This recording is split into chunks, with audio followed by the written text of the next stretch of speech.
Вышли в лес на прогулочку. Форест убежал вперед, прыгает как козлик, кого-то ловит там. Мои травоядные ходят, травку кушают.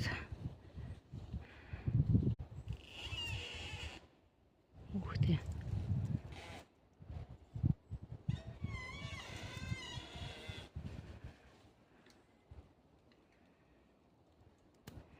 Как деревья скрипят. Прям разговаривает.